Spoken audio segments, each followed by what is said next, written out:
Good morning, home builders. It is day 28, and the title of today's devotion is The Danger of Ignoring True Worship. The scripture provided here is from 1 Kings chapter 12, and this is the time period not long after the split of Israel. So you have Rehoboam, who is king of Judah, and you have Jeroboam, who is king of Israel, or northern Israel, or the northern tribes.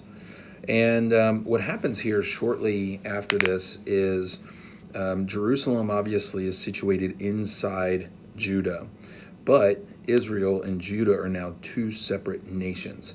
And Jeroboam fears that if the people continue to go down to Jerusalem to worship God, that with their hearts knit to the temple that is in Jerusalem, we're going to have a problem where he fears that their loyalties are going to be more tied to Judah, and that they'll basically cast him off and rejoin and reunite as one nation, obviously undermining his power. So what he does is he comes up with a solution where he makes two golden calves, two idols, and tells the people, these are your gods. It's too much effort to go down to Jerusalem to worship. It's too far of travel. We'll just make a place of worship right here. And here are your gods. And he specifically says that, and these are the gods that brought you up out of Egypt. It does not take long for the people to fall in line with that. Hey, it's easier. It's more convenient. This local place of worship. And they slip into idol worship, just like the many times that they had before. Really, just like they did when Moses was up in the mountain. It didn't take long for them to do it then either. The difference here is that this is idol worship, or this is a departure from true worship that was instigated by their leader. And so Paul Chappell here makes an analogy basically between the relationship of king and subjects with the relationship of parent and children. Unfortunately, even for adults, we have a tendency of following the lead of our political leaders when it comes to worship. Our leaders can set the tone for how we see God. Following 9/11, there was an attitude of the people in our country that began looking back toward God, and that was a tone set by President George W. Bush. And I think history will look back and we'll see that. Ronald Reagan was the same way. He was not shy about talking about faith in the Lord, and the people followed him in that largely. And it's happened at other times as well. But people also follow in other direction, in the wrong direction as well, when that's the tone set by our leaders. And I fear that we may be heading down that road currently.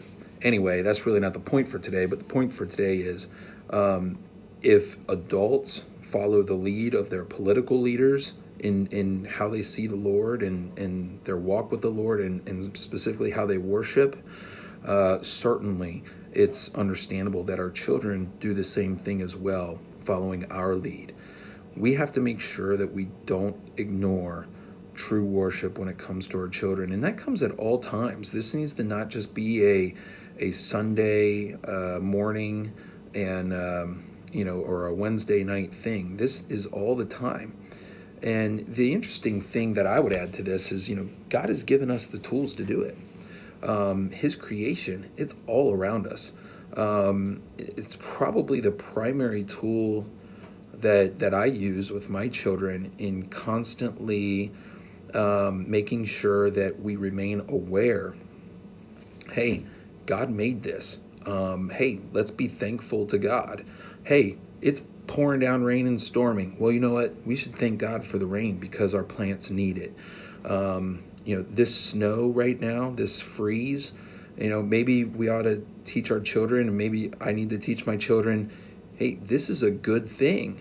in the summertime when we're getting bit by mosquitoes, we can know that it would have been a lot worse if not for the fact that this big freeze came. What if this big freeze that we have right now? This is the year of the big cicada invasion, the 17-year invasion. What if this freeze kind of kills them off first? I don't know, but it could happen, and maybe that could be a blessing from the Lord as well. We'll have to see. But we can remind our children that, hey, all of this is from the Lord.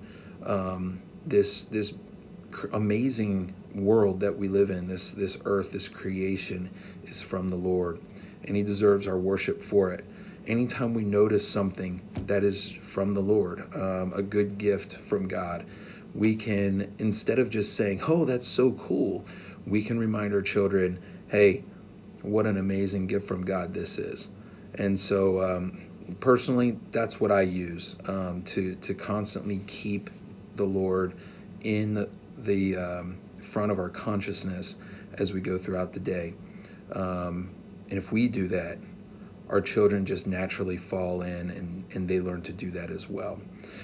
Have a great day. Look forward to seeing everybody this evening at church, and we'll talk to you soon. Have a good day.